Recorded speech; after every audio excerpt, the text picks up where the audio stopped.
C'est tout simplement parce qu'on y met le cœur et on y met nos valeurs. Et surtout dans cette formation, on a envie que ce soit des gens qui nous ressemblent en termes de valeurs.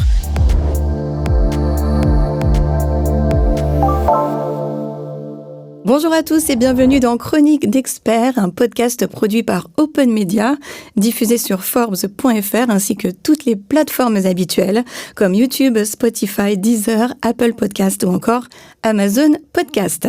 Aujourd'hui, je reçois non pas une mais deux personnes, Alexia Bolini et Philippe Torralba, les fondateurs de PTAB Formation.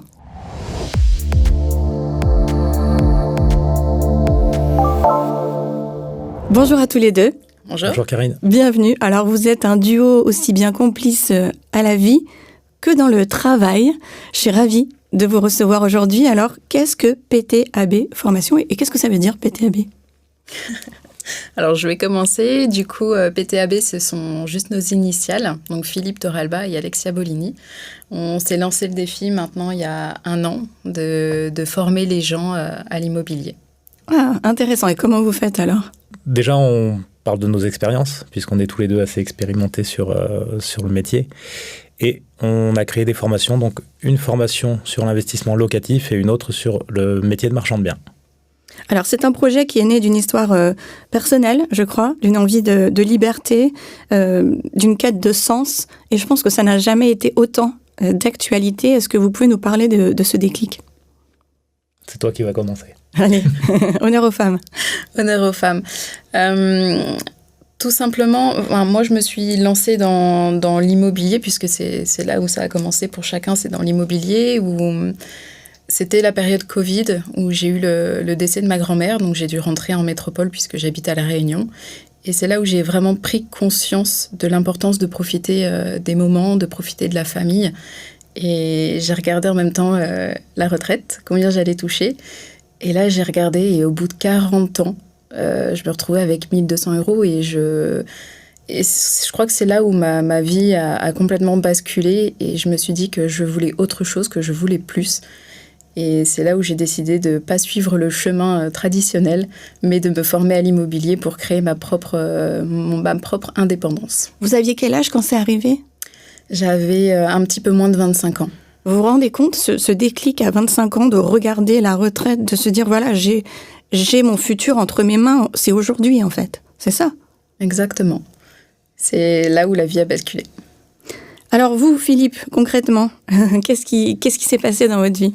Alors moi, j'aime bien reprendre un peu plus tôt. J'ai toujours eu des facilités dans ce que j'aimais faire et des difficultés dans ce que j'aimais pas faire. Donc j'ai eu un parcours un peu étonnant, on va dire, à l'école. Avec, je crois que j'ai été diplômé d'un bac+2 avec 4 ans de retard. Ouais, 4 ans de retard. Et à 33 ans, j'étais le plus jeune directeur France d'une agence Barclays. Donc une agence haut de gamme de banque française qui n'existe plus, qui a été rachetée entre-temps, mais voilà, pour ceux qui connaissent. Donc j'ai toujours fait un peu à fond les choses quand je commence à les faire. Et j'ai commencé l'immobilier tard. J'ai été conseiller en gestion de patrimoine pendant des années. J'ai bossé donc en banque, comme je l'ai dit. J'ai commencé l'immobilier locatif à 33 ans. Et à 38 ans, j'avais 116 lots en locatif. Waouh. Et je suis un peu comme toi, sauf que moi, depuis petit, on m'a toujours dit que j'aurais pas de retraite. Et j'ai très vite compris qu'en fait, le salaire qu'on percevait, il était fait pour être dépensé. Donc si on s'arrête à pas de retraite et le salaire qu'on perçoit, il nous permet de vivre, tout simplement, il faut mettre quelque chose en parallèle pour préparer son avenir, préparer sa liberté financière comme on peut l'entendre. Enfin voilà, il faut faire autre chose que juste travailler pour avoir son salaire qui permet de payer son loyer, ses courses. Mais est-ce que on n'en a jamais autant parlé ? Est-ce que tout n'est pas dit dans apprenez ce qu'est la finance, apprenez, éduquez-vous à la liberté financière. On n'apprend pas ça finalement. Alors moi je suis plutôt spécialisé ne serait-ce que fiscalité et on va dire que tout le monde en France paye des impôts, directs ou indirects, et je trouve ça aberrant qu'on m'apprenne pas un peu la fiscalité, ne serait-ce qu'au lycée ou en études, ou au lycée, ça paraît évident, et aussi de construire. Effectivement, sa vie financière est aussi importante que le reste. Et on n'en parle jamais. C'est même un tabou en France, de parler de finances, de parler d'argent. De réussite. De réussite, mais même j'ai souvent eu des clients, donc quand j'étais en banque privée notamment, où les enfants ne savent pas combien gagnent leurs parents.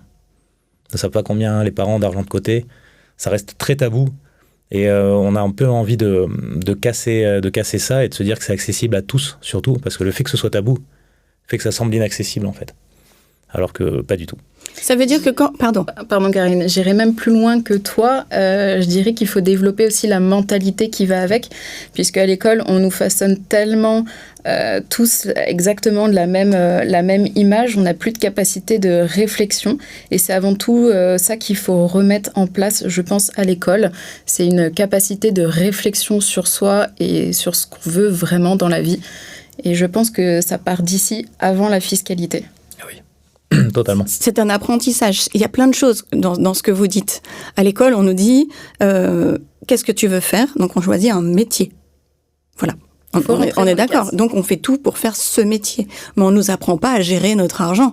On nous apprend pas à investir tôt. Donc, ce que je comprends, c'est que vous avez investi tôt, tous les deux, et que c'est faisable. Vous n'étiez pas millionnaire à la base. Du tout. Alors, toi, tu peux même donner ton expérience. Voilà, le jour où j'ai décidé de commencer à investir, j'ai acheté 3 appartes en plus de ma résidence principale.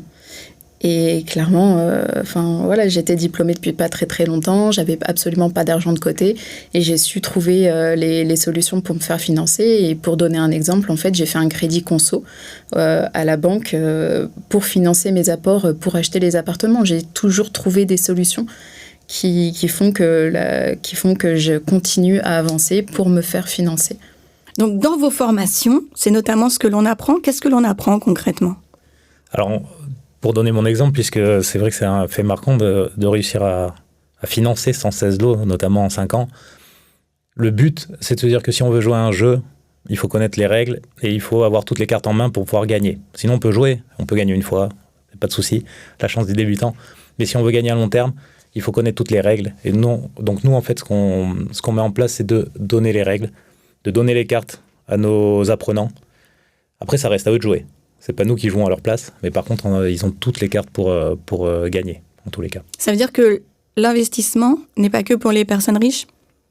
J'ai presque envie de dire, c'est plutôt pour les personnes qui ne sont pas riches, parce que c'est celui qui n'investit pas ne peut pas devenir riche. Celui qui est déjà riche, au pire, même s'il n'investit pas, c'est rare, hein, celui qui est riche, généralement, il investit aussi, mais il en a finalement moins besoin que celui qui est en quête et pas forcément même de devenir riche, mais d'améliorer son quotidien, de protéger sa famille, et voilà, préparer sa retraite au départ, mais des choses finalement qui sont simples et qui sont en plus le but de chacun. Protéger sa famille, avoir une vie un peu plus agréable, pouvoir partir en vacances sans se demander comment on va payer le billet de retour. Qui sont de plus en plus chers. C'est ça. En plus. On confirme, puisqu'on fait pas mal d'allers-retours entre la Réunion et la métropole, on confirme que les billets d'avion, c'est pas donné. Donc voilà, c'est juste améliorer son quotidien et... investir dans son futur. Dans son futur, tout simplement, et avoir de réels objectifs, mais qui sont, en fait, qui grâce à l'immobilier, puisque nous, voilà, on appuie vraiment sur l'immobilier, vont devenir atteignables. Du coup, vous faites des allers-retours entre la métropole et la Réunion. Est-ce que vos formations sont accessibles de partout ? Oui, bien sûr, puisque la formation est en ligne. Il y a une grosse partie, que ce soit pour l'investissement locatif ou la partie marchand de biens. Tout est en ligne et il y a un accompagnement qui se fait soit en direct pour la Réunion, soit en visio la plupart du temps pour Philippe en métropole. Des fois, on fait des allers-retours, comme a dit Philippe, pour aller voir la famille, pour développer un petit peu notre business. Donc, c'est totalement possible d'avoir des rendez-vous sur place à Bordeaux ou aux alentours pour nos apprenants. Oui, les technologies aujourd'hui nous aident beaucoup. On n'a pas l'impression d'être à des milliers de kilomètres. Alexia, vous êtes kiné de formation. Est-ce que ce que vous faites aujourd'hui, c'est pas une autre manière de prendre soin des gens ? Si, tout à fait. Je le vois très très souvent. Les gens ont envie de s'en sortir. Et j'ai trouvé un parallèle avec kiné qui est vraiment ma passion. Donc j'aide les gens à aller mieux. Et de l'autre côté, j'aide les gens, à aller mieux, mais sur le plan financier plutôt, parce que c'est ce qu'on prône un petit peu dans notre formation, c'est qu'on n'a pas envie que l'argent soit une finalité, mais soit vraiment un moyen. On fait en sorte que les gens trouvent leur propre motivation, que ça soit pour profiter des proches, que ça soit pour voyager. Et l'argent est juste un moyen d'accéder à ce dont ils veulent faire. Ouais, ce que je trouve très intéressant moi, avec le parcours d'Alexia, c'est que le métier de kiné reste sa passion. Et le problème qu'il y a, c'est que quand on fait son métier 5 jours par semaine, voire 6 jours par semaine, comme tu as pu le faire, 10 heures par jour, la meilleure passion du monde, elle devient contrainte. Et donc, notre liberté financière aujourd'hui, enfin la tienne, c'est de pouvoir par exemple travailler 2 jours par semaine, de pouvoir venir en métropole sans travailler pendant notamment un mois et de ne pas avoir cette contrainte financière qui fait qu'elle est obligée de travailler X temps par jour, par semaine, et donc ne plus aimer son métier finalement et ne plus aimer sa passion. Je comprends, et je rajouterais même que les problèmes financiers peuvent devenir des problèmes de santé. Et donc ça aussi, c'est une manière d'aller mieux, finalement. Comment ça se passe de travailler en couple ? Allez, dites-moi tout. Très, très mal. Très, très mal. Parce qu'on sait déjà, les couples, c'est pas simple de nos jours, mais en plus, travailler ensemble. Alors, qui fait quoi ? Comment vous faites ? Alors, du coup, on a trouvé un équilibre très, très facilement et très naturellement. On ne s'est pas donné des tâches que chacun doit faire. Moi, du coup, je partage mes semaines entre le métier de kiné et marchand de biens et pour développer la formation. C'est vrai qu'on compte pas du tout nos heures de travail, puisque je travaille sur la formation après mes heures de journée de kiné. Ça peut nous arriver même c'est quasiment tout le temps, les week-ends pleins où on travaille sur notre formation. Et pour ne pas exploser, quand on sent qu'on a un petit peu moins d'idées, quand on sent qu'on est un petit peu plus fatigué, on se dit stop. Et en fait, on prend du temps juste pour nous, que ça soit pour partir 3 ou 4 jours à Maurice, que ça soit dans un hôtel au bord de la plage. Et on se dit, on dépose les ordinateurs, on dépose les téléphones et on prend du temps pour nous, pour se ressourcer. Et c'est comme ça, je pense qu'on arrive à maintenir cet équilibre de couple et que ça soit du coup dans notre vie personnelle comme professionnelle. On n'explose pas. En fait, c'est surtout qu'on le prend comme ça doit être, c'est une force. Parce que c'est-à-dire que toute seule, Alexia ne l'aurait jamais fait, tout seul, je ne l'aurais jamais fait. J'ai donné des coachings à peut-être des centaines de personnes et je n'avais jamais décidé de moi-même de faire une formation. Donc en fait, c'est vraiment une force. Et même aujourd'hui, normalement, je devais intervenir seul à un moment et on s'est dit non, c'est pas possible, il faut qu'on soit 2, puisqu'en fait, notre formation, notre accompagnement, c'est vraiment nous 2. Ça ne peut pas être autrement en fait. Donc au quotidien, c'est simple, finalement, puisqu'on se sent plus fort à 2 que tout seul. Puis vous êtes complémentaires, c'est ça aussi. Vous venez plutôt de la finance, à la base, j'entends, oui. vous de l'immobilier. Cette complémentarité, on la ressent dans vos formations. Oui, tout à fait. Donc, Alexia, elle va être un peu plus, notamment sur la Réunion, également, elle est plus terrain. Sur les formations, c'est plutôt moi qui les dispense, puisque ça fait des années maintenant que je suis formateur. Et après, sur le mindset, c'est pareil, c'est vraiment complémentaire, puisque... Mais même nos parcours sont étonnants, puisqu'Alexia s'est beaucoup formée via des formations extérieures. Moi, je me suis formé tout seul. Et finalement, on se rejoint à un moment et c'est juste super cool, en fait. Alors, en préparant cette interview, ce qui m'a touchée, c'est votre manière de voir les choses.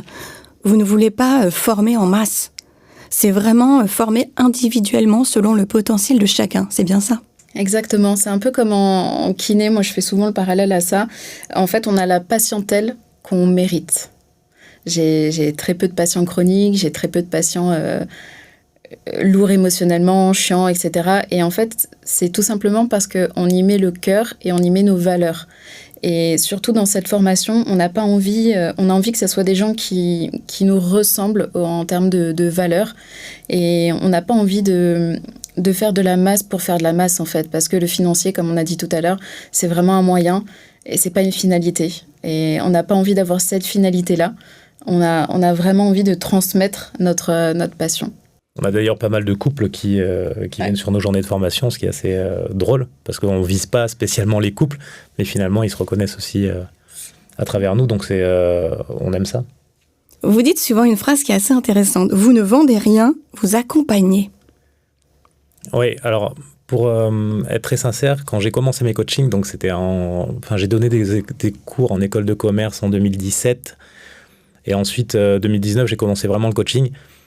J'étais vraiment pointu dans la fiscalité et je trouvais que c'était important dans du coaching. Et aujourd'hui, de plus en plus, je fais du mindset, en fait. Et c'est vraiment l'accompagnement qui est recherché par les gens. Parce que le côté technique, il est important. Et en fait, on le donne dans la formation, mais on ne crée rien. C'est-à-dire que si quelqu'un lit le BOFIP, si vous ne savez pas ce que c'est, regardez sur Internet, vous avez toutes les notions fiscales françaises. Donc en fait, j'en ai pas inventé de nouvelles. Par contre, le but, c'est vraiment d'accompagner les gens, de leur faire tomber les barrières et de... Enfin, je dis souvent cette phrase, alors Alexia, elle en a marre de l'entendre, mais vous, c'est la première fois. On essaie vraiment de dire aux gens de ne pas s'imposer de barrières, parce qu'en fait, les gens, ils vous en mettront. Et quand les gens vous mettent des barrières, on arrive à passer à côté, à passer par-dessus. Par contre, les barrières que vous mettez vous-même, c'est les plus difficiles à franchir. Donc arrêtez de vous mettre des barrières, faites les choses. Et encore une fois, l'exemple d'Alexia qui finance 4 appartements en étant kiné depuis 2 ans, même pas, depuis 1 an et demi sur La Réunion. C'est pas que de la chance, c'est pas le banquier qui l'a attrapé dans la rue en lui disant « toi, j'ai envie de te financer ». Non, ça s'est pas passé comme ça. Elle a en fait créé son opportunité, elle a créé sa chance. Elle n'avait pas de barrière et elle a réussi. Et les deuxièmes barrières les plus difficiles, c'est ce que vos proches vont vous mettre. En fait, c'est comme dire, on sait acheter un appartement, on sait acheter une voiture, mais on le fait pas. C'est un peu ça. C'est-à-dire qu'il y a plein de choses derrière. Pourquoi on l'achète pas ? Parce que dans ma tête, j'ai des pensées limitantes, etc. Alors que, voilà, là, vous guidez, déjà, vous donnez les clés, parce que financièrement, on le dit, la plupart des gens ne sont pas conscients, moi-même, la première. Et deuxièmement, vous accompagnez. Exactement. Et l'accompagnement est vraiment là pour faire passer un cap. Et là, vous voyez, on est sur une opération de marchand de biens qui nous coûte quand même 9 millions d'euros. Et quand on je vais m'en remettre. Ouais, mais quand on parle de chiffres, ça paraît énorme. Mais je le dis comme je le pense, c'est 90 000 euros avec 2 zéros de plus. 90 000 euros, les gens, ils l'entendent, ça passe bien, mais c'est juste 2 zéros de plus. Et c'est peut-être alors, ces 2 zéros, on va les mettre sur mon compte en banque, si ça vous embête. Alors, si c'est juste 2 zéros, ça ne va pas changer grand-chose. En plus des autres chiffres. Mais blague à part, c'est d'acheter un appartement ou d'en acheter 10. Finalement, c'est la même chose qui est répétée 10 fois. D'en acheter 10 ou 100, c'est juste la même chose qui est répétée 10 fois de plus. Donc, ça fait peur, mais c'est vraiment la même chose. Qu'est-ce qu'on vous souhaite pour la suite ? Plein de réussite. Déjà pour nous, oui. Le couple, qui reste le plus important. Et bien sûr, pour PTAB Formation, qu'on arrive à former le maximum de personnes. Quand j'étais conseiller en gestion de patrimoine, alors je n'étais pas forcément tout le temps très bien avec ma hiérarchie. Mais en revanche, le plus beau compliment que j'ai eu, et je l'ai eu souvent, c'était des clients qui me disaient que je leur avais changé la vie, de par des placements à faire, de par le fait de pouvoir protéger leur famille. Et en fait, c'est ça qu'on recherche. C'est des gens qui, dans 5 ans, 1 an, vont pouvoir nous dire vous nous avez aidés à changer notre vie, à protéger notre famille, à y voir plus clair dans ce qu'on voulait faire. On a quitté notre salariat parce qu'on n'aimait pas notre boulot et grâce à l'immobilier, on a réussi à rebondir sur autre chose.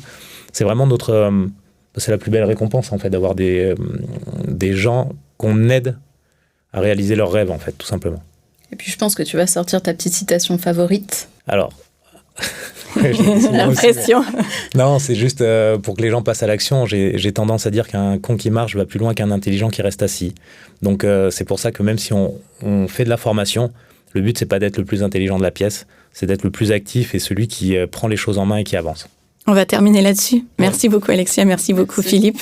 Merci. J'espère que ce podcast vous aura donné, si vous le souhaitez en tout cas, envie de changer de vie. Et je vous dis à très bientôt dans Chronique d'Experts.